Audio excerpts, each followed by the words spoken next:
failure's not an option. I was like, all right, bet. And that's what you're doing. Yeah. And then, like I said, I went over there and I had purpose. And I loved being needed for something that helps people. I think being able to tell people no, knowing my purpose, and knowing that if you're sincerely genuine and heartfelt about anything you do, you'll attract the people that you want to attract.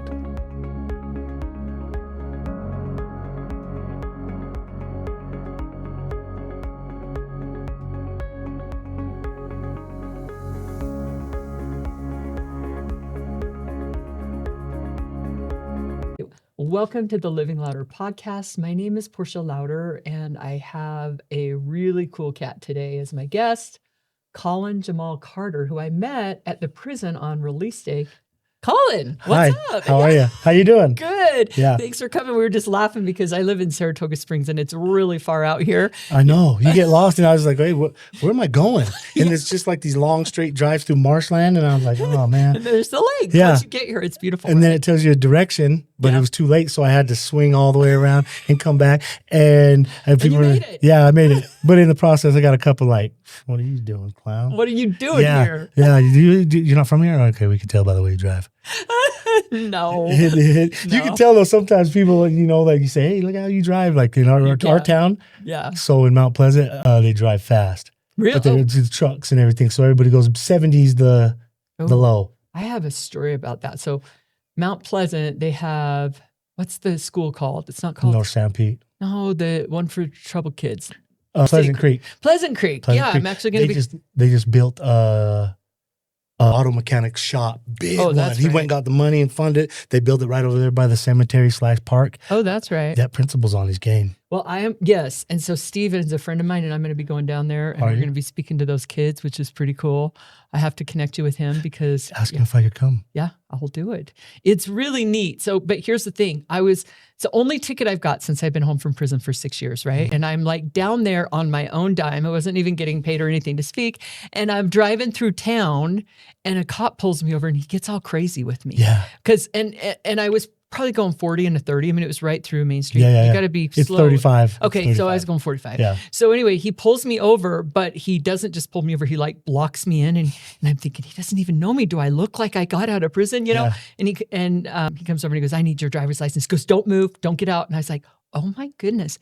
So I hand it to him, and he goes, what are you doing down here? And I go, because he could see my address is different. I said, I'm speaking to the kids over at the school. And he goes, oh, okay. He goes, well, I just had somebody that I pulled over and they took off, and I chased them all over the place. So he was like all fired up, So I was like, okay, I'm going to give him. And I thought maybe he won't give me a ticket because he was such a jerk. But no, he gave me the ticket too. What, do you remember who it was? Is it Valentine? Sorry, Valentine, you just got shouted out. Yeah. No, I don't even know. Stop it, bro. Giving people tickets. I don't even know. Yeah. So, but when I met you at the at release day, you have a lot of personality. You did a lot of prison time. Yeah. I want to hear your story. Yeah. I was like, come out on the podcast, and you were cool. So tell me, like, growing up, like, where'd you grow up? What was your life like as a kid? As a kid, it was, I always had fun wherever I went. I believe I could make friends. Yeah. Love playing sports. But to give you an idea, so we moved up to Holiday. Okay. So you got It's a pretty nice area. Yeah. 45th South up to 23rd East. Right. You know what I mean? That section right there. And then over to 48 by Old Cottonwood Mall and Olympus Junior High and everything. But in that area, I took the wife around. She wanted to see where I grew up. And I had 8 houses. 8 houses? Moved all the time. Oh, I counted 8 places I lived from 45th South. Why were you moving all the time? Single mom. Oh, okay. I didn't know that. And she always bounced around, and she always thought she was getting something better. Yeah. And was she in and out of relationships? Or? Yeah, she was an alcoholic. Okay. But were you adopted or no? No, I told you I'm half black. Come on, girl, get right. But you told me that your mom thought she was black. Yeah. So my dad, square bear, and wanted to fit in with the upper crust and the echelon, which is white people and stuff. So and he had the jacket with the leather elbows when I was a kid, and I was like, why are those on your coat, Dad? White, your mom's trying to be black. My mom is black. It's crazy. Redhead, white girl, pale as got attitude. She's always saying, and everybody looks at her. Yeah. And they'd be like, oh, what are you saying? She'd be like, what? She gets rowdy. She's a rowdy too. That's where I got my personality from, is her. But yeah, that's just how it was weird. She grew up that way. And my grandma tells stories. She's like, Colin, you don't even know how embarrassing it was to go have to call for your mom's dog when it would get out. I was like, why? She's like, well, it was all white German Shepherd and she named it Honky just to piss me off. I was like, what? Oh, no. And she goes, yeah. She goes, so the dog's out and she's out yelling. And you got to remember, this is like in the 60s or the 70s. Yeah. And they over in Rose Park were the houses they built from people coming back from the war. And this little white lady's out yelling, honky. Oh, you're not white, huh? You know what I mean? Her neighbors got it. You're not white, huh, Joan? You're calling people honkies. You little racist. But that was a dog name and she did it just out of spite. Right. Yeah, because she was, you know what I mean? And she used to sneak out. And then she had me and my grandpa wasn't too happy about it. Really? Were you the oldest? Oh, yeah, out of our family. Okay. Yeah, and so... so you lived with your mom. She was a single mom. Yeah. Obviously, she was in a relationship. Did she marry your dad? No. No. So she's never been married. Okay. How many siblings? So there's me, my sister, there's Sorayla. 2 of my brothers have passed away. One got shot by the police, the other one OD'd. And my other little brother lives up in Washington. And then my other little brother killed himself. Oh, wow. I know, man. So much loss. And we're going to get into your crazy story because, so you were a rowdy kid. Yeah, well, all that running around and bouncing around. Yeah. And so, like, when I made friends, hey, we're going to make friends. Right. We're going to go do friend stuff and cement this bad boy. You know what I mean? Yeah. So, skateboarding in empty parking lots, we're jumping on people's roofs. And then, like, I lived up in Holiday and we moved around and moved around and moved around. And I love that I was able to live up there because the best part of it for me was the education. Going to Olympus Junior High and compared to going to West and Northwest, you can see the difference in the level of education that's provided when you go to certain areas, you know what I mean? And so, like, I would go back to school and I was like, damn, you niggas are dumb. What are you guys doing? So you were bouncing around. Yeah, you kind of felt both. You saw the difference between being in and so when it got to where I was done with junior high, Olympus Junior High, and playing sports, all this stuff, but I still never really felt like I fit in. And every time I'd go back to Glendale, Glendale's where you were vibing, huh? I'm a block baby. And you started getting yourself into trouble because Glendale's got some gangs and stuff going on. Some? Don't be. That's Manny's territory too. Hold on. Hold on. Who do you think Manny reports to? Oh, no. I guarantee you that's not true. I'm 48. Yeah. Oh, so you're a little bit older than me. So you guys are running together on the streets? No. We hung with them dudes, but we used to, if they got silly, we used to have some shootouts with them. Whoa. Yeah, we had some shootouts with them before. With VLT, yeah. But no. Manny's not that kind of gang member, but I was just so... And I was like, well, man. he's not a gang member. No, not at all. And anymore. You? No, absolutely not. But back in the day. Yeah, back in the day, I went pretty hard. My name was Sin. Sin? Yeah. Oh. SYNN. Yeah, man. But so when I got back to Glendale, because my mom was like, hey, I lived up here for 4 years with you. I don't like it. If we can't move, and it's nothing, you don't have to do that, but we move all the damn time. We don't ever stay anywhere. Could we please just get a house? Yeah. Mom? Right. And so she got us a house in Rose Park. Okay. And it was like, I was like, yeah, cool. And then I just, you know what I mean, just a quick hop over to Glendale. All my cousins are bloods, and then all my partners are disciples, you know, and we've been running around with each other since we were like 11. Yeah, I've been my best friend. We've been friends for like 35 years. Wow. Were you in and out of detention? Or? So we kind of, it went from, and this was us because it was like, hey, we were a small gang. We just started. He was like, hey, we got to make an impression. Oh, shoot. What are we going to do? Well, first things first. If we're going to start a gang, we need guns. Oh, no. You have to. Well, you don't go to the military and they say, oh, no. When they say, here's your AR, you're going to be like, oh, no. No, but who got this lady in here? Well, I wasn't ever part of a gang. But I'm just giving you an idea. I know. Yeah. So, I don't want a gun. Yeah, our first thing first was get guns. So we used to go steal them from the pawn shop because my friends were good thieves. While the pawn shop worker was there, we used to dip in the back and get shotguns and stuff. And then, so we weren't using them because we were still kind of scared. Yeah. Because when you go let those bad boys off in the alley, you're like, whoa. And we were sawing them off and stuff, getting sneaky. So we got one of those short, my homeboy too. I don't know if you ever saw it. He was on the bus. David Panalakis, some Tongans tried to jump him, and he starts shooting at him on the bus. Mm-mm. Yeah, he shot him right on the bus. Yeah. Yeah. People used to act nuts, man. Yeah. And that's what people don't realize, like how those guys at the church, that's what would always happen. Like people would come from LA. So like, it's interesting to me because, so I was raised in a small town. And then when I was 19, my parents moved up to Sandy, which is a pretty chill area. We're at in Sandy though, because you got to live up above. Oh, we were living up on the East Bench. Okay. So, and I have friends like Manny who lived down and went to, what are the Bengals? Well, yeah, no, but yeah, Brighton. But I'm just like, we live 30 minutes away, right? You're in Glendale or Rose Park and I'm there. And this kind of blew my mind because I had a friend in prison that grew up on, like, her parents were homeless and she lived in Pioneer Park. Yeah. And I'm like, how in the world was my life happening at the same time yours was? Like, I never saw any guns or gangs or anything. I had two parents, right? And so for you, it's just kind of the natural progression of things. Your mom's an alcoholic. Yeah, and so I'm just, and I'm taking care of my little sister. I got her going to church, and I'd go with her to church, and then was your mom LDS? No. Yeah. Any kind, just Christian church? She's a heathen. My mom was a godless heathen. Is she still alive? Yeah. Okay. Yeah, she's in jail right now. Oh, no. She's in prison again. Oh, I'm sorry. Don't be sorry. Well, it's kind of crappy. She's 70-something years old. And I was like, hey, we don't really have a lot of conversations for the simple fact I was like, I can't be a parent to you. Right. That's what this has turned into. Right. I don't know how to do that. You didn't know how to do it with me. So don't expect me to help parent you. But I tell you this much, you're 70 years old. You better quit drinking.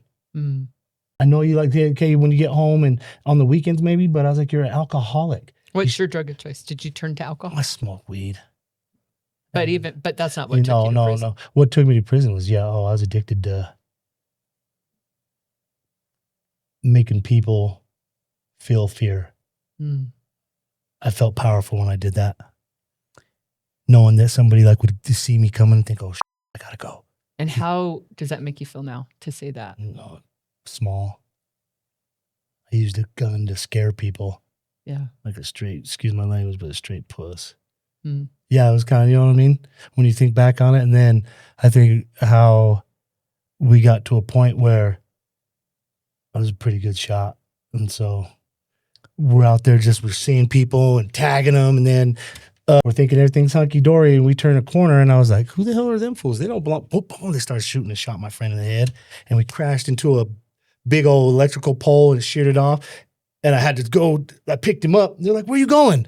I was like, down here. And they're like, go to the hospital. I was like, no, go to the fire station. That's where the EMTs are. The people that save you work at the fire station. Ambulance just keeps you alive till you get there. But the EMTs are here at the fire station. So we, hopped in and it still drove.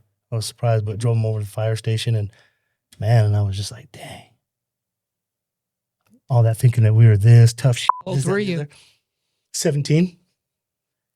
So when did you first get hit with the charge that took you to prison? 17. When they shot my friend, we went and set Glendale on fire for a minute. Oh, wow. Yeah. And I was just, it was bad. And it built up to, hey, these guys are over here. Let's go get them. And what's that gang mentality like? Like, it's hard for me because I don't have it. Yeah. But like, it's definitely a switch. And if you flip it, you got to be ready. No, I don't want to. I know. Yeah, you don't want to. But see, I thought, hey, these are my friends. And my problem in life, and it still affects me today, is I have this crazy, crazy, crazy desire and need to be liked. I want to be liked so bad. What, you guys are going to shoot somebody? I'll go. So people say I was there with you guys. I don't care what we're doing.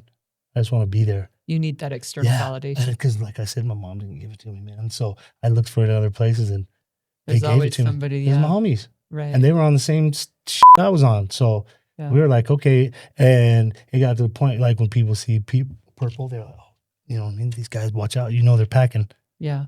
There's no ifs, ands, or buts about it. You know, and it got to that point where other people just see us. We didn't even know. And you hear, pop, pop, pop, pop, oh, get down. Because they had seen, well, purple, this KMDs, get them. So you end up going to prison. You and your homies, or just you? Me, Payaso, Peanut, Dots, and Seagram. How much time did they give you? I got 15 to life, and then we got fed. I got 40 years in the feds. or had. Did you run it concurrent? Did Yeah, they let yeah. you? And I walked it down, and then I had to go finish in my couple 4 or 5 years, I don't know, in Florence. Okay. So so you got a pretty solid charge right out the gate. Like, Oh, well, I had the murder. uh-huh. I had another aggravated assault that wasn't part of that. Some dude was at the bus stop yelling at me. Mm-hmm. How does that make you feel that someone's life was lost? Bad. I've always wondered. Because he was the same age as me, and I wonder what he'd be doing today. I took that from him. I love life. And do you know why it really bothers me? Because I don't tell people this that much, but I'm scared to die. Really? Yeah. So scared. I'm excited. Not me. I don't have any accomplishments. I don't have anything under my belt. Nobody's going to be like, hey, remember, maybe now, hey, remember when Colin and Lecky started rope? I don't have anything to, it's that fear still, like nobody's going to remember me. And I hate, like I've been getting into arguments lately with my wife because I'm like, listen, I'm trying to do something to be better. I'm enrolled in Salt Lake Community College so I could finish my degree. I need like just a couple credits. Yeah. And I'm going to take a course so I could apply it to the sober living, to the substance abuse. I think I put in for the sub-C course. You know what I mean? So then eventually like maybe get a job at like, I don't know, Level Up IOP. I don't know if you guys have heard of it. Solid foundation, good people. You know what I mean? Help you transition. So you're looking at these external accomplishments that you need. And for me, it's funny, that's what drove me before I went to prison. I thought, I got to prove myself to the world. So I understand the feeling of like, I'm not enough. I got to prove myself. I need this, right? And then I got to prison. My experience in prison was 5 years with the feds. I got a 7-year sentence. I did RDAP and got some time off. Yeah. But for me, it was like, all of a sudden I realized that none of those things mattered at all. It's who I was on the inside, the way I treated people, the connection with my children. Like I had traded everything important for something foolish. Yeah. For money, you know? And so I felt almost done dirty by both drugs and money. For me, my life.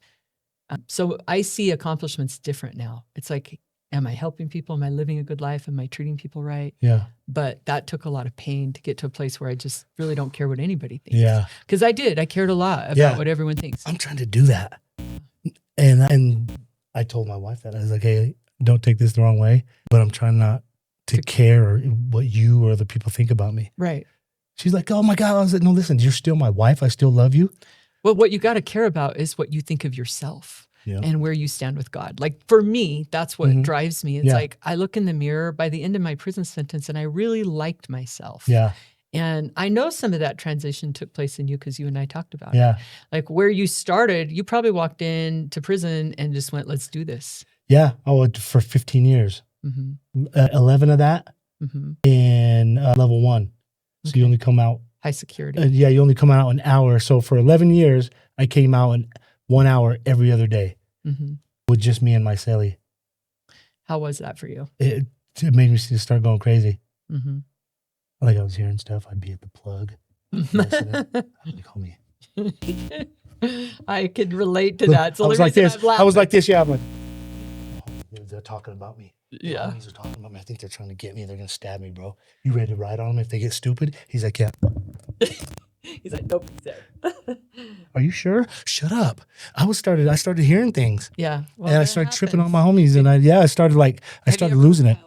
Long Singh's story. He did a lot of time in the shoe and I did a little bit of time in the shoe. Yeah. He said, I absolutely started hearing the voices tell me, I remember hearing some voices telling me I should get up on the top bunk and jump and hit the floor. And I'm like, yeah. So in Islam, they're called jinns. Okay. And they make suggestions like, I was walking down the stairs and it just came in my head, what if you pushed them down? What would happen? Right. I was like, what the? Yeah, that's the kind of stuff that happens when you're in isolation cells. Yeah, but over there, I was tripping. And it got so bad, one of my little homies, Baby Sin, I stabbed him. What? Because you were paranoid. Paranoid. In prison. Yeah, and I got his paperwork, and I was like, what's up with this, bro? Oh, homie, So how did they deal with you? You're still running with the gangs in prison. They left me over there. They're like, hey, dude. They're like, you got to learn how to act right. They're like, Colin, what is your problem? What do you mean? You're not like these other guys. Come on. What are you doing back here? I was like, I think I got comfortable. I'm kind of scared to go out to population. They're like, why? You got to work I was your like, way out. yeah, I was right? like, why I was there, but I kept on getting little silly write-ups for hooch. You know what I mean? And So you like to drink? no, I just made it and sold it. I don't drink. Okay. Yeah, because my mom. I Because don't drink. Okay. When I do get drunk, I drove for one time I drank out and got out and drunk. It was a bottle of Apple Crown Royal. Mm-hmm. I fell, bashed my face on the couch, and I'm like, hey, babe. And then I started getting started talking to my girl like I was in prison. And I remembered it, and I got up in the morning, I'm so sorry. I was ugly. When I was like, yeah, girl, let me tell you something. You know, when the home, and she was like, what are you doing? I was like, get over here. I'm talking to you. Let's check it out. No. Yeah, because I was drunk. She goes, you're drunk. I was like, what? Shut up. And I remember the conversation, and I was so ashamed. Not your favorite. Yeah, no, so and she was like, I was like, I told you I don't drink. How did your Fed time, did you do FCI or penitentiary? I went to the pen and then to FCI. The FCI was way more active than the pen. Really? In Florence. Yeah, we got on the second day, we got into at the pen, you're all locked down. In the second day, we got into a fight with the natives. Excuse me, because they were drunk. You still got the. This is such a different You experience. know, did you see how they get in there? But it's not the same with women. With the chicks? Oh, well, women. Do you guys cry? Yeah, all the time. Women are not. You don't cry? Oh, you had to cry. You guys gonna get drunk and they cry in there and they. I never saw anybody get drunk in prison. No, what? Where were you at? Where were you doing your time at? It's not the same. Well, Where were you at? With those crowds. I went to FCI Dublin, which has been closed down. Gosh. Oakland, California. That was a pretty rowdy prison. Yeah. I know there were some people that had hooch, but I wasn't about No, that. I didn't make hooch, so I'd take the hooch and then I'd cook it and I'd turn it into Everclear. And I'd sell honey bears for $100. Oh, gosh. Boom, cash out. It's the feds. I love the feds because they had money. Okay. And you can be moving and, hey, I want them shoes. Here's 300 books, bro. Here's 300 books. Let me get those. Oh, wow. Totally different than my experience. What? Yeah, because, well, you got to, so imagine too, I go in, I'm married, been married for almost 30 years. My family, like it's different. I'd never been in the system at all. No, it's different. My experience was different. I think I went in and I had children. Yeah. My youngest was 7. So my Did it trip them out when they said mom's going to the joint? It didn't exactly go like that. So I think it broke everyone's heart. It was really devastating. Disappointing. It was just really painful. I bet. And so like I look at pictures of myself when I first went into prison and I don't even recognize me. I became a different person. I worked really hard. I read and I prayed and I studied and I walked and I just was determined to make the most of my prison time. Yeah. So I know not everybody does that. No. So my thing was, because like I told you, I woke up one day and it was like 9:00 and this weekend I was like, yeah, we're going to go out. Where's all the homies? He's like, dude, they hit the yard when it opened like at 7:00. They've been up at the gym. And I'm like, oh, you're missing out. And then I got up there and they're like, where was you at? I got a violation for not being on the yard. From the gang? Yeah. You guys are just so weird. All that. No, you know why? Because what if something happens? And that's, you got to be on the yard. They come in the feds. So I get there. They was like, what's up, you folks? I was like, yeah. And there's the coalition. It's disciples, vice lords, Latin kings, everybody that's under the nation. And they call it the nation, but it's called the, what do they call it? Something with a C. The coalition. Okay. And so they come and they say, hey, what's up? So are you active? You getting on count? What does that mean? Yes or no? Are you going to ride with us? You're already a gang member, but when you get on a part of the coalition, you're good. But if something happens and you're not down with us, we're going to throw you to the wolves. So did you ever get to a point where you said, no, I'm not okay? I was on the tail end when I got to the FCI and I only had like a year. And that was you'd already done your state prison time? Yeah. And then I went to the pen, then went to the FCI. So then get over there, they're like, yeah, this, that, and the other. I was like, I'm taking this, but I'm going to tell you this right now, folks. Don't bring no shit to me. I'm going home. And if somebody's going to stop me from going home after doing 27 years, it's not going to be pretty, bro. And I'm not trying to say that or anything, but if somebody if we get into something because of you guys and whatever it is, and I lose my chance to go home, it's not going to be pretty for you guys. So I hope everybody tightens up. And I took the bag and I was like, hey, bro, you need some soap and stuff here? And they're like, what are you doing? I was like, and I walked off. And then, hey, Sin, come do this. Sin, come do that. I was going around the yard beating people up and stuff. And then I stopped and I was like, dude, what are you doing? This is that same stuff that got you into trouble. Stop. So I went and said, hey, we need, nah. I'm so good, you were bro. at the point where you were willing Yeah, to I'm walk so good, alone. bro. Yeah. I was like, I'm so good. I mean, it sucks and it might, whatever, but I'm good, man. I'm done with you guys. Don't bring any of that nonsense to me, please. I'm asking you because the same steps still apply. Don't bother me, please. I just want to go home. So did they send you back to the halfway house when you got out? They wouldn't let me go to the halfway house because the people that snitched on me were there. So I had to stay in the joint another 3 months. Oh, dang. And then I had to sit another 3 months in the COVID section. Oh. I didn't even have it. And then I got it. And then they said, you can't get out unless you get the shot. What? You're going to be around people and you have COVID. You can't get out. And I was like, oh my gosh. Yeah. Yeah. So, and then she came and picked me up. And I was like, man. Who came and picked you My up? wife. She drove from Colorado, drove to Colorado and came and got me. Drove me back to Mount Pleasant. So it's probably good for you to be in that little town. Can't get into too much trouble. Listen, I'm going to tell you right now, the police follow me. In that town? Well, They don't have nothing better to do. You are a little bit out there. I am. And I can't help it. And it gets me in trouble. But when they look me up, they're like, oh my God, black guy, murder, RICO Act, aggravated assault, Well, none of us look good on attempted paper. murder. That's all they see. Yeah. Aren't you scared that you'll go back if you get into trouble? No. I mean, I ask that because I want people to understand the mentality of it. Yeah, no, absolutely not. It's not an option. But just like coming up here, they followed me up here. They did, yeah. I don't know.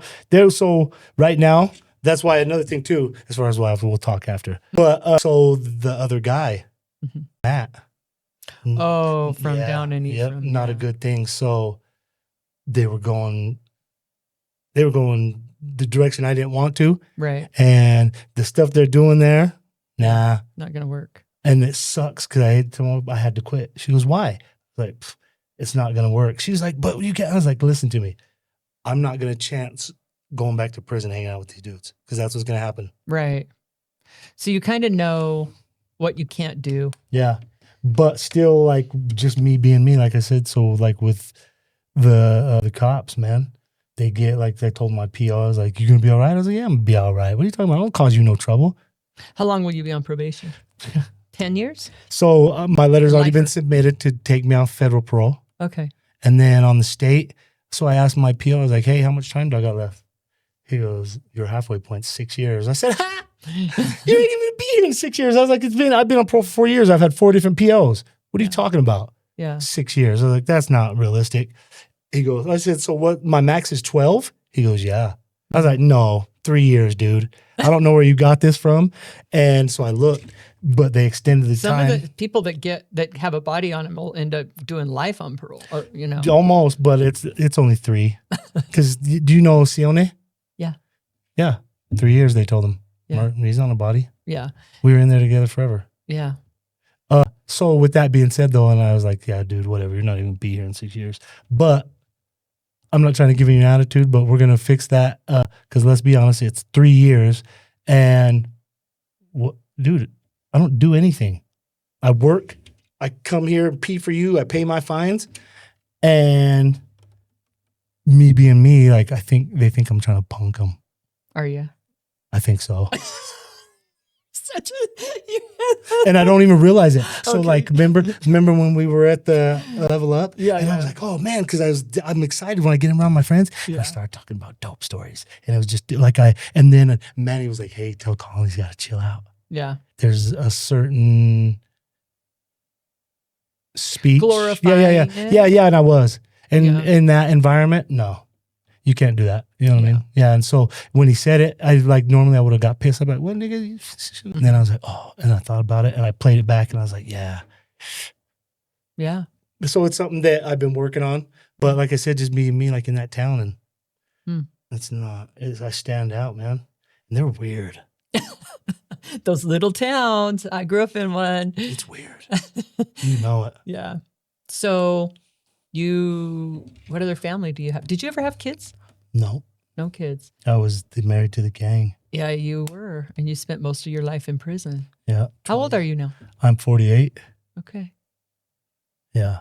I'm getting up there and I'm You feeling got it the too. best of your life in front of you. You know that, right? Oh, that's what I tell my girl. I'm hitting my stride. I mean, I'm 54 and I'm living my best life. That's what I told her. I was like, listen, stay down till we come up. She's like, what do you mean? I was like, listen, I'm going to get my peer support. I'm going to get this degree to add to that. I was like, there's a person that I know that I speak with when I get my credentials, you know what I mean, about a job. Mm-hmm.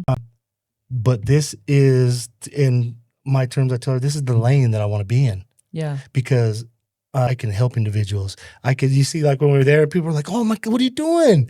You know, It's a so lot good of to people. see. Yeah, man. And I was like, how are you? They're like, oh my God, you're here? They was like, you don't even know how much that, like. Yeah. And I was like, bet. Gives people hope. Yeah, man. Listen, I'm doing it. Mm-hmm. I might be struggling, bro, but hey, I'm here. Right. And I know where I'm going. I have a purpose. Yeah. Like he gave me a purpose because I didn't have one for a minute. I was just like, and That's small really towns, cool. yeah. I love small hearing that. towns, I yeah. need to have Alex Lucky come on the Yeah. podcast. Yeah, he gave me a purpose because working at the steel plant is not me. Are you still working there? No. Okay. I had to quit. I relapsed and I was getting high at work, acting weird. What were you using? Meth. Is that your drug of choice? No, but in prison, like it was. Did you tell your PO when you relapsed? Oh, no. I went and terrorized the town. I thought my dog got out. That stuff will mess you up, I was Colin. so high. That stuff will mess you It up. did. Yeah. My girl told me, she's like, you were being so weird.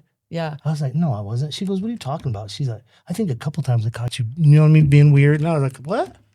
So how long ago was that? That's recent? No, it was 3 years ago. Okay. Yeah, I've been out 4, and then like in the middle of the year, I just like I don't know how to be a father. I don't know how to live in a house in a town where that nurtures families and all this stuff. And I didn't know how to do it.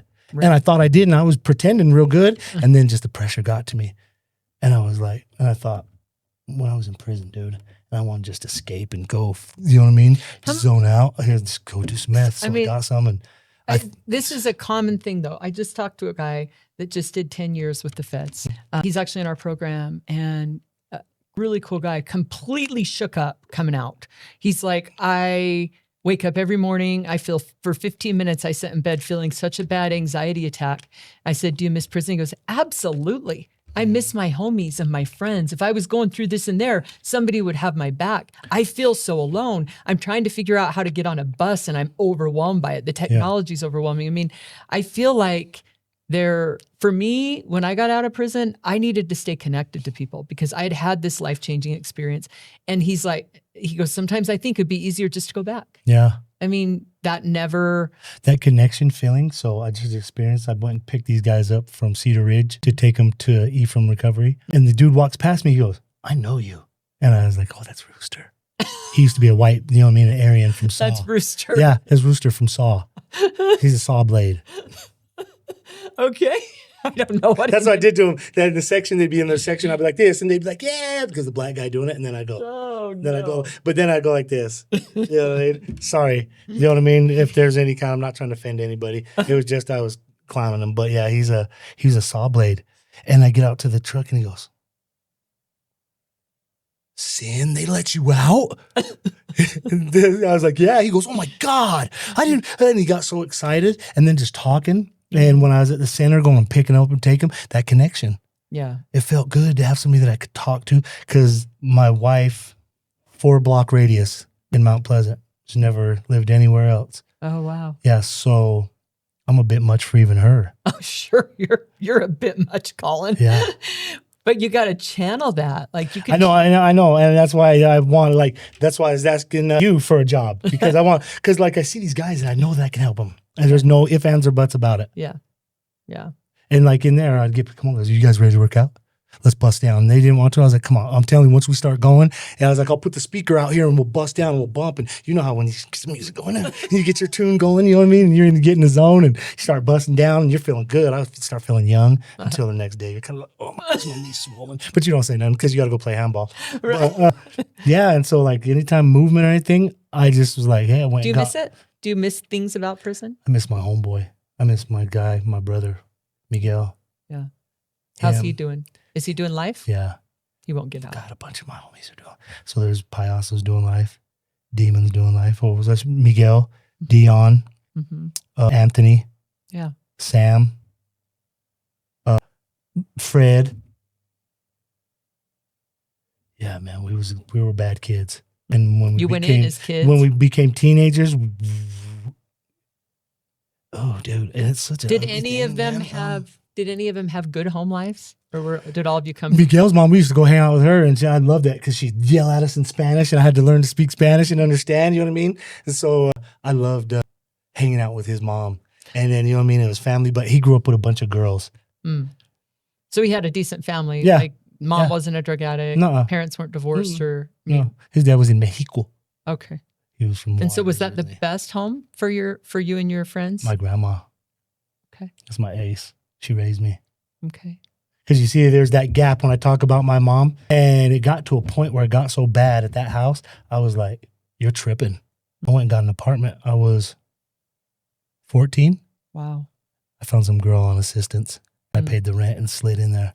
Wow. Because I wanted to get away. She's like, "Where'd you go? Where's your stuff?" I was like, "You're tripping. I told you. You get all drunk and dumb and stupid and say crazy stuff and do crazy stuff and you start falling all over the place." I was like, "You're embarrassing." Was your dad a part of your life? No, man. I told you he was climbing that ladder. He didn't have time for nobody else. Got you. Nobody.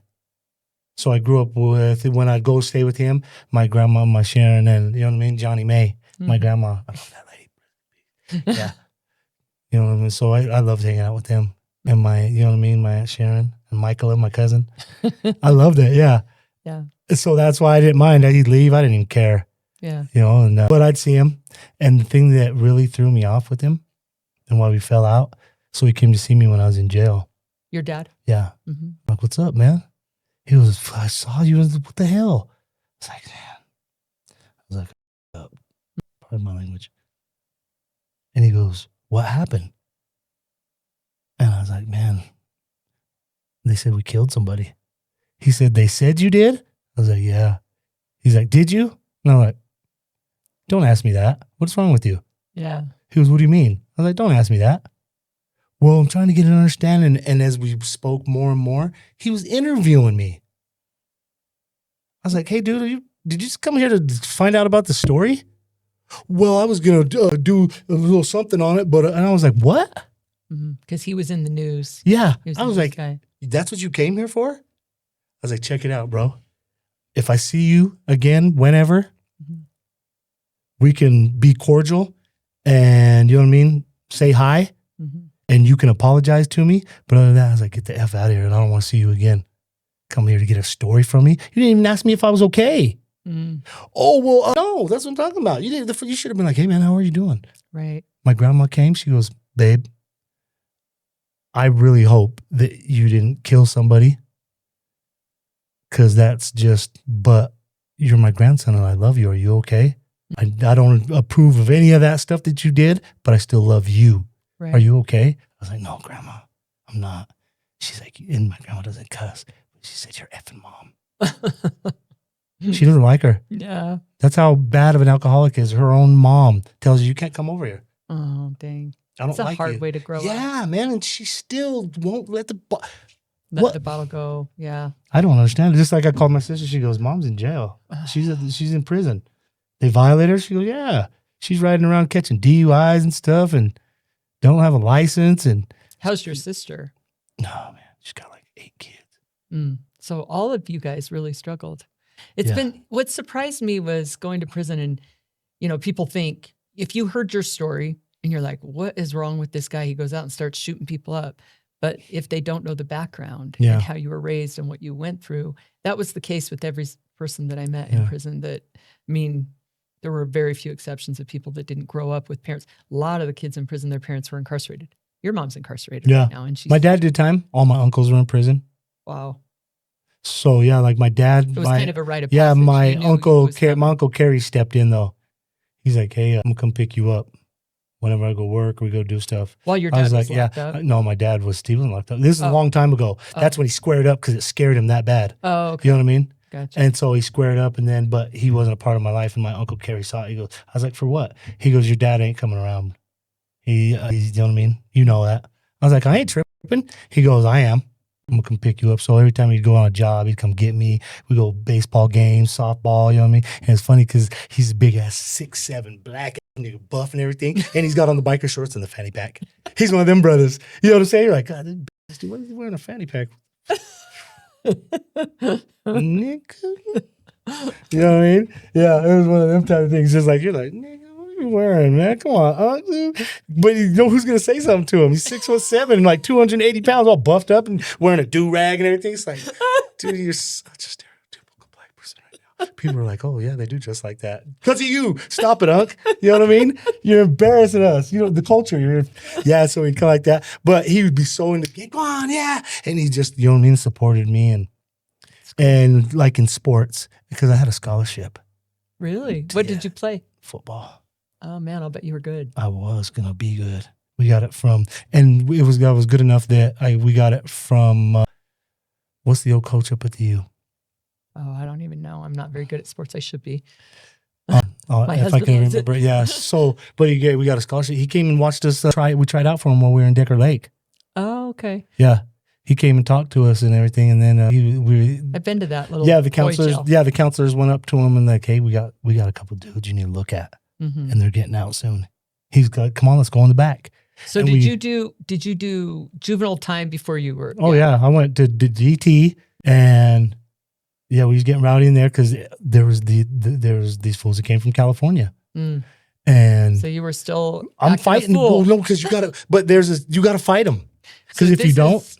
You were at Salt Lake Detention and... the old one by where the jail is. Okay. Did you see it? Oh, God, it looks so creepy now, though. I go there all the time and talk to those boys. Yeah, but when they was remodeled, the old one. The old one, you see how that one's all abandoned? I saw it. I was like, dude, I used to live there. And then you went to Decker Lake, which is a higher security for kids. For 4 years because I shot somebody in the middle of the fair. Oh, my goodness. But luckily they didn't die. No. But it was right in the... People were stalling. It was bad business. You were just... out of control. It was just at the fair. My thing was, hey, if I act like I don't care, I'll get reckless. And in doing so, I won't hesitate to react. And so that's like the exact opposite of what you need to do. Yeah. And kind of had to reprogram everything. Yeah. Because I would see them and it's like, what's up? And they said some crazy stuff. And I was like, danger. Wow. How old were you the first time you picked up a gun? 12. Dang. Yeah. Yeah. That's crazy. Ain't it though? Yeah. It's crazy. Yeah, I was waving pistols and running around. I had a sawed-off shotgun that I would put in my jacket. I had a big old Vikings jacket. Yeah. How long did it take you to get your head straight when you got to prison? 15 years. 15? Wow. Did you ever get to a place where you're like, I'm done with these homies. I'm going to tell them, leave me alone. I'm going to just not play anymore. They're my friends. They're my homies. I couldn't tell them that. I could tell them this, though. And this is what I did say. Hey, listen, do you love me? I got to make a change, bro.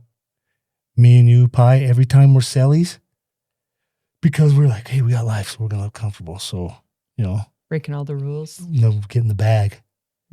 We had the sack. I don't know what any of that means. In prison, because there's drugs in prison, right? I mean, not really. I didn't know any of that. Oh yeah, we had a cop bringing us in like ounces of dope and stuff. Did you say that on here? Here's the thing. Will we get in trouble? I don't know. Here's what I have found. Prison is no different than life. It's just a microcosm of society. Yep. Just like I was living in Sandy and I didn't know any gang members and you were living 30 minutes away and you were in the thick of gangs. I was sitting in prison doing my time with no nonsense and I never saw drugs. I never saw any drugs, never saw a cell phone, nothing. What? And I got along with everyone. Yeah. The rowdies, they'd get themselves into trouble, but I was not paying attention. Step back, huh? Yeah. One time in the middle of the night. You was swinging, you was throwing hands. Tell me about it. I want to hear it. She was throwing hands. No. Well, one time I got someone threw their hands at me and They punched you? Somebody punched you? Yeah, that was before I even got to prison. So what happened was, I'll tell this story. I don't even talk about this much, but in downtown Salt Lake at the Salt Lake Federal Courthouse. Yes. Sitting on the benches, they're so awkward and you got the shackles on your feet still. Right. It's miserable, right? Yeah. So I've been through all that. And I thought I was going to go to trial, which would have been really bad for me. I got 7 on without going to trial. But 3 weeks before trial, Ciale Angelo. Oh, I know him. Yeah, he was shot by the U.S. Marshals. Yeah. Right? They killed him. Yeah. Because he had a pencil. Right. But that happened in the courtroom next to mine. Yeah, dude told on him. He got on. He used to bang big old fool. Right. I can't remember from TCG, and he told. So what happened was I went out and told the news what happened, and the next day they put me in an isolation. So they revoked my pretrial release. So I got to experience getting transferred on Conair all over for a mental evaluation. Is that a horrible, scary flight? It's ridiculous, the right? wings are. You're like, oh man, So all that happens, and then I'm like completely not well in my mind. I'm like, I just saw somebody get shot, and now I'm being transferred around. And a girl came up to me and said some things, and somebody told me, oh, she's a chomo. Well, I didn't know what that meant. So I said she was a chomo, and she attacked me. Oh. So I got attacked. And it was really, I just went like this, and I wasn't going to fight. I've never been in a fight. Go like this. Go like this. Yeah. Okay. And then turn. No, look, like that. No. Put one right here. Because look at this one right here. So if somebody doesn't. So keep your hand. That's why they tell you keep your hands up. Put up your dupes. Yeah. And then just twist it over. But look at your thumbs. Don't do that with your thumbs. You'll break them. Put it down here. Don't lock it in there like this. Like that. No, down here. I do not need to learn how to fight now. No, but I'm just saying so you can knuckle up. But you know what I mean? And sometimes, listen. In prison, my experience, there's been some good fights. And I've seen some, like, it doesn't look like a professional bout, these dudes. And then there's other fights, you know what they say? One's scared and the other one's glad. Thank God. Well, for me, what it was I hit the floor covering my teeth. I didn't want her to take out the teeth, right? And so that's all. I'm like a potato bug on the ground. I've done the potato bug before when I got jumped. It saves you. Yeah. Because I popped right back up. I had a cut on my head, but I was like, yeah, fool. They're like, oh. I felt like I was pretty good to do one of these, and the officers got it off me, so that was good. But that was traumatic for me. And then the other time that I got really upset was when I'd done 2 years on this floor, the upstairs floor, and everyone on that floor was pretty calm. Yeah. And then like 10 girls they had rooms that had like 6 bunks, and then most of them were just like 2 bunks. Okay. So they went to the counselor, and a lot of times in female prisons, if you go and ask, hey, can we all move into this room? The room's empty. They'll move you in. Was it an 8-man or 4-man cells? Or 4 ladies? They were 4 lady cells, but this particular cell was big. Yeah. It had like 6 bunks, so 12 girls could go in. And they were rowdy and loud and rough. And everybody's like, hey, Louder, you need to go talk to him. I'm like, yeah, that's going to go real well. Yeah, right? Let me go ask him to calm down. They'd be like, what'd you say? No, actually what I did is I prayed for them. And eventually things did change, but and I got to know them. So I had a good relationship with them. Yeah. So one night they get themselves into trouble. Like they just did some things they shouldn't have done. And I get called over to the lieutenant's office because he sees me get up and go to the bathroom down the hall. Yeah. But I have an earplug in. I'm not paying attention to anything they're doing. I have learned to tune all that out, right? Yeah. And so he calls me over to the lieutenant's office, and I see all those girls sitting out there because they saw me on the camera. And I go walking in, and he starts questioning me, and I was like, I didn't see anything. I did not see anything.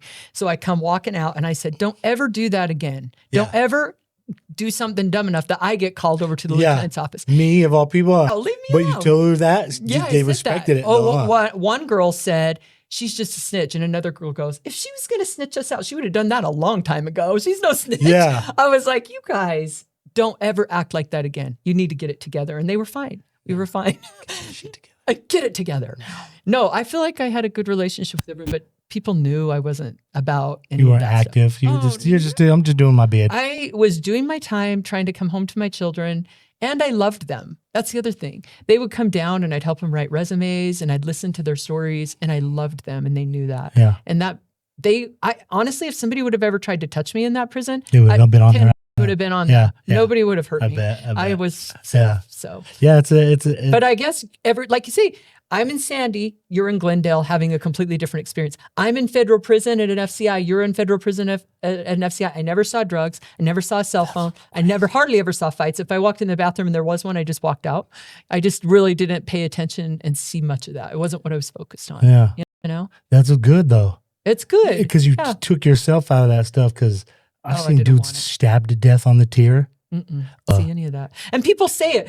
Let me tell you, I had a lady reach out to me on Facebook recently, and she said, I think it's dangerous that you talk about the good things that go on in prison.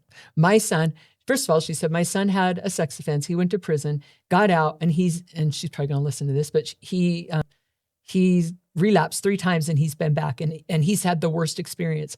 And what I wanted to tell that woman, and actually I sent her a message and I said, I'm going to tell you this. When I first got to prison and I called my husband complaining about how awful it was, he said, Portia, this isn't helping you to focus on that. And what I want to say to her is that it's not helpful for you to say, poor your son. The best thing for you is to say, you've got to decide what you want to do with your life and what you focus on. Yeah. And so for me, I focus on the positive things because there's plenty of them that happen in prison. Too much. Yeah. And everyone talks about the nonsense. I told my girl, I was like, hey, I've had some experiences in there. I wouldn't trade for anything. She goes, what if it meant that you couldn't be free? I was like, then I guess it couldn't be free. Yeah. I had some spiritual experiences and I had some connection experiences that were so life-changing for me that it's sacred ground. Yeah. But I know there's nonsense that goes on. Just Like I said, like us, like I was telling you, like with Miguel, because like I said, you know what I mean? We had the bag. Yeah. What do you need? So you're the drug people. Yeah. Yeah. We had lots of it. Yeah. Stashed in the light and all kinds of crap. Yeah. And the cops are bringing it in. Yeah. That's not the good. thing, That's not good. That's prison. That's but the thing, prison. But the thing about it is though, every time it's too much, we start getting stuff, and you know what I mean? Because people are selling us stuff, this, that, and the other. So I had to tell them, I was like, listen, we always got busted and just got sent to max. Okay. So that's why you did all your time in max. Yeah, we'd get busted. We're acting right. Yeah, we're acting up in population, and they'd catch us with some dope, you know, and put us on TRO. They used to lock us down for dumb stuff all the time. Like we were coming back from the gym, they're like, Carter Flores, have a seat out here on the floor. I was like, but I was like, are you good? He was like, yeah. Right. He was, you good? I was like, I got some pee. Don't trip. Oh gosh, you guys, you run your whole ring in there. Yeah, and then they come out and they're like, so we're doing cell searches, and he busted out my smartwatch. I was like, oh. I was like, that's mine. He goes, you're not gonna even, it's mine. Who you been calling? I was like, well, Colin, I play around with it and we're in the section. You play music on it. He goes, no. Open it up, dude. There's no SIM card in it. I bought it from some dude from the county jail. What are you talking about? Such a mess. Come on, dude. You get it from, them dudes bringing all that stuff, but take it. I don't care. It's mine, though. Oh, no. Well, it was contraband. I was like, okay, write me up, dude. Whatever. And you guys have too many hooks on your walls. Shut up. This is dude talking about too many hooks. We got a lot of clothes, dude. And look at it. It was all nice. Boom. So we had our whites, and we got our jackets, and we got the blues, and then had one white one. Over here, we have our towels and stuff, and our pad was laced. You know what I mean? You're such a mess. Our pad was laced. You know what I mean? Fans all over the place because it gets hot as shit in summer. So we give people, hey, yeah, we go out. I knew people like you in prison, Colin. Yeah. Listen, we'd be like, here. I'd be like, hey, come here, dude. Come here. Go get me. Look, keep what you want out of this, but I need you to give me 5 fans. Can you do it? He goes, I'll be back. I was like, yeah. Watch, he's gonna get it too, and we'd start betting on it. Yeah, if he's gonna get him and stuff like that. And sure, he came back. Oh, he goes, look how much I got left. That's you, bro. Have fun. He goes, what, for real? I was like, yeah. He goes, I'm gonna go sell some, get some commissary. I was like, yeah, that's what I like to hear. That's what's up. Yeah, I like that. Go get you some money, bro. Go get it. I was like, go sell it all. Go have some money, put some money. He goes, can I? I was like, that's what I want you to do with it, and then come back and see me. And he did, and then I was like, here you go, bro. I mean, I'm not trying to support your habit, but you went and got your money like you should, dude. You put the money before the drugs, and now you're going to be able to get soups. You're going to be able to get, but this is the transition with these guys. This is how you make that connection. Hey, so now you're going to be able to go get you some soups, bro, some envelopes. You know what I mean? Get you that bag of coffee. You don't got to go around bumming shots. Watch, when you get that bag, that $80 bag, you're going to feel good.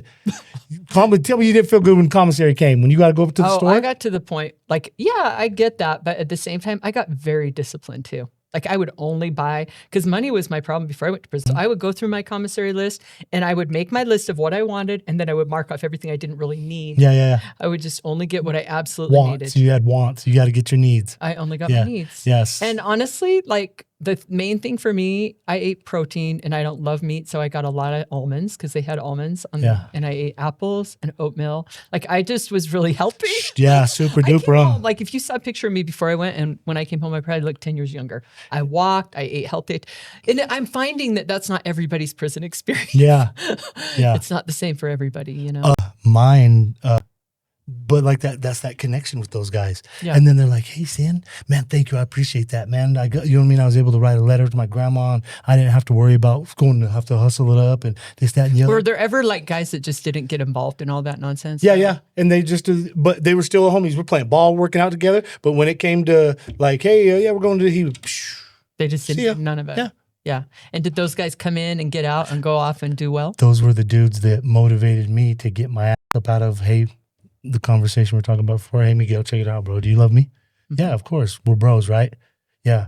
I got to move. What do you mean? Every time we're cellies, this happens. Yeah. 3 times already. And then like we were out there, I was like, and I love it. I was like, we're in prison for life. We're trying to be as comfortable as possible. And unfortunately, you got to sell drugs if you want to do that in prison. But at the same time, okay, you're going to have stuff and things and all that stuff and it's going to make your life more comfortable. But then you got all the stuff that comes with it, dude. Right. You know what I mean? And that stuff that comes with it, I'm not willing to do it anymore. And I got to take a step back.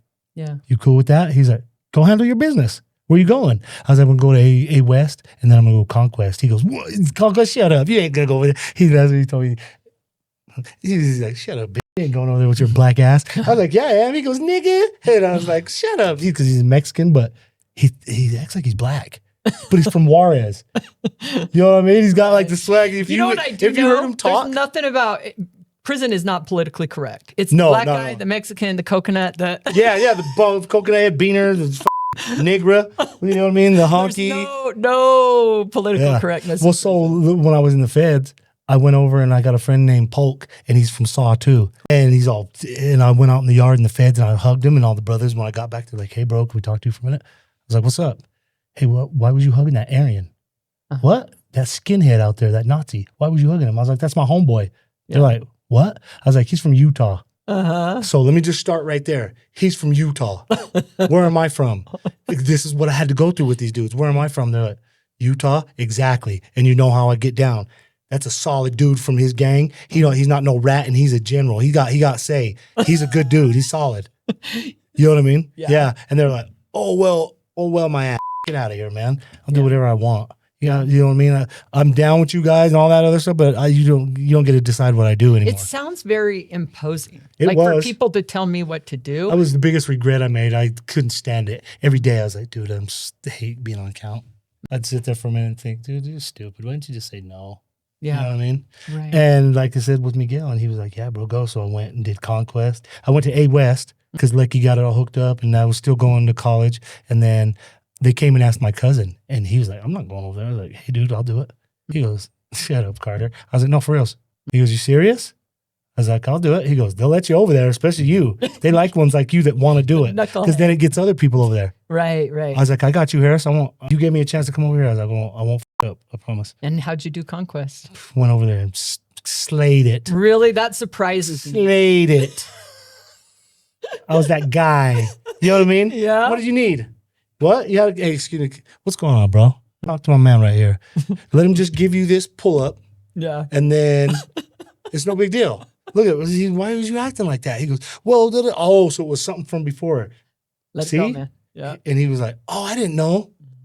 I was an RDAPper. They did RDAP in the feds. Yeah. Oh, and I was Yeah, I was hardcore. On it. Yeah. I was on it. Like nobody messed. What? Yeah, we're in a dorm. The lights come on. I'm like, everybody get your butts up out of bed. Come on, let's go. You know what I mean? Yeah, that's what I do. Everybody get your butts up out of bed. Let's go. You know, and they were like, God, why are you in the morning? I was like, come on. They was like, what are you doing with this much energy at 5 a.m? I was like, I'm ready to kick ass and take names. What are you talking about? Let's do this. So I went all in ham, and then Sione came over. Yeah. My cousin Doge came over. All people that like carry weight over there. Yeah. That people are like, what? The homies are over there? Oh yeah.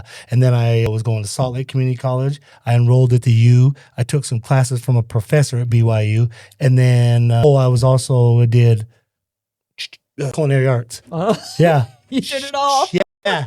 You know what I mean? Yeah. I was doing it, man. That's right. It had a purpose, and every day I had something to go throw myself into and attack it. And, I got energy and I'd get it done. What's the answer to people getting out of gangs? Is that what it is? They need a purpose?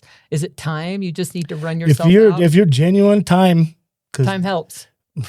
You got to have, sometimes you need time. Like, so I'm 48. So what's 48 subtract 11?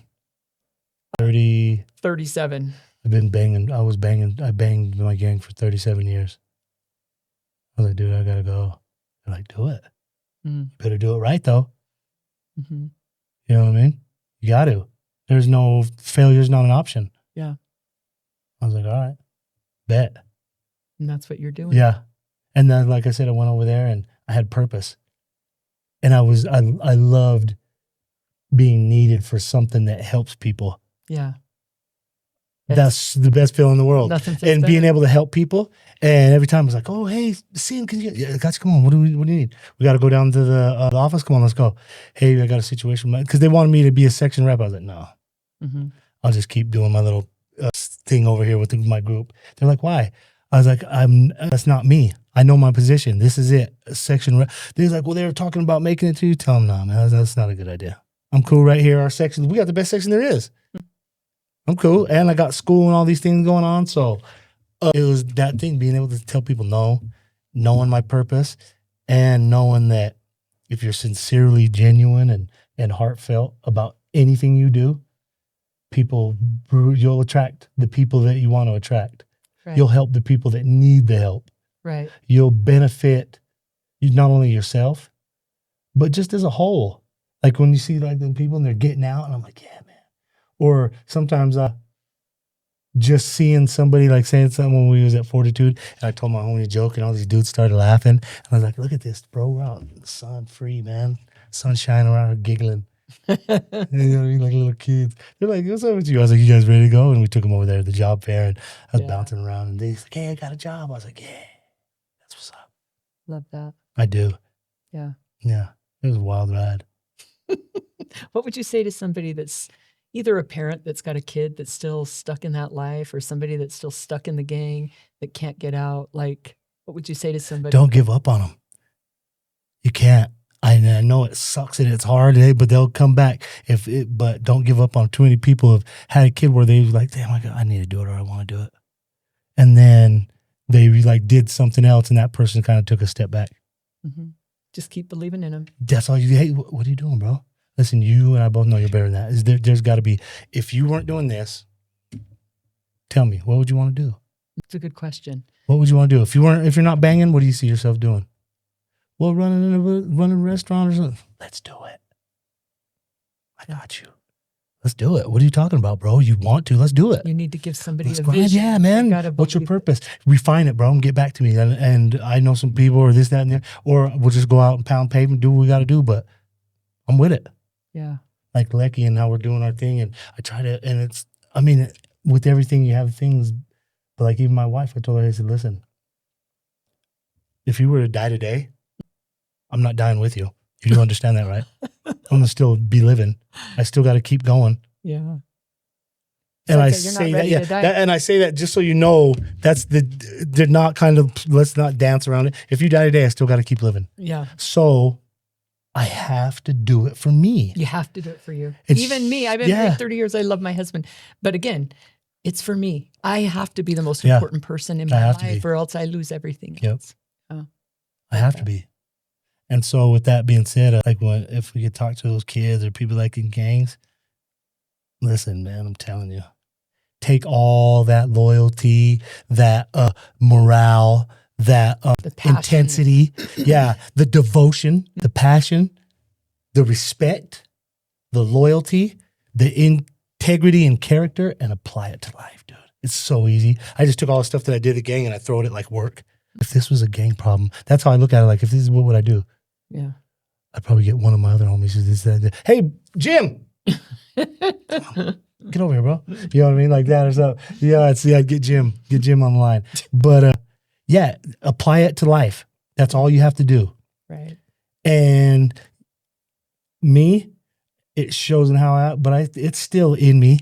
You can see how you know what I mean? I'm a little, I was like, but. Still got some not, wild. Yeah. I was like, it's there, bro. Listen, I was a gang member. Yeah. That's what I did. Don't expect anything other than that. When it gets down to the nuts and bolts, my life where you was going to school and got an education and working and buying your first car, I was out gang banging. Mm-hmm. To the point I went so hard from 11 to 17 and ended up in prison with a 15-year to life sentence, and then got indicted with the RICO Act 8 years into my sentence and had to go to the feds. Yeah. So, yeah, and that's what you knew. Yeah, and that's so. And I took that and I applied it to, look at me now, podcast. Colin, you're yeah, okay. You know what I mean? Yeah, we're PCing right now. We're podcasting with Louder, with Portia Louder. With Portia Louder. I'm here with Portia Louder today, and we've got something. How are you? I'm doing good. Yeah. You know what I mean? Yeah. What question would you ask me? It's our wrap. Okay. What question would you ask me? Now that you've got out of prison, have you ever used anything you learned in there and applied it out here? Heck yeah. Like what? What's one thing that you could say and like you noted, but people are like, what? Well, holy moly. Oh, well, first of all, I wore the same color shirts when I got out of prison for 2 years. I was so nervous to even change. Like I had the exact same prison routine and I still make the prison cake because I like perfected the prison cake. Like I need to do that on the podcast sometime. It's really good. Yeah. It's the best one by far. I made it. Oh no. What do you make it with? Okay. So you take Oreo cookies and a cup of milk, a cup of pudding, a half a can of soda, some Hershey's Kisses, and you have the Tupperware bowl, put it in the microwave for 9 minutes. 9 minutes. And then you take dark chocolate Hershey bar with a little bit of hot water and you make a frosting. So you flip it and then you frost the whole thing. And I've made it for book clubs out here. And even the bougie women that I've had give it to, they're like, that's so good. Because most prison food doesn't taste good out here. It tastes good in prison, right? That sounds so good. What are you talking about? Last night, or no, on the Super Bowl. Noodles? What? Yeah, with sausage and jalapenos, and I got a big old block of Velveeta that's in the fridge that I got my cheap prison cheese, and I got soups. I bought a summer sausage. I got noodles. I got like 20 things of noodles in the closet just in case. I'll never eat ramen again. Oh man, I eat them all the time. Oh, no. Yeah, but I whip. What? I ate a big bowl of noodles, some rice in there. You know what I mean? I like tuna and rice, and I had like some little veggie flakes, and I had my little rice. Man, get your whip on. That's how I was eating that. Just like in Leggy sent me a picture the other day. He goes, hey, look at lunch. Soup. With some sriracha in that bad boy. You know what I mean?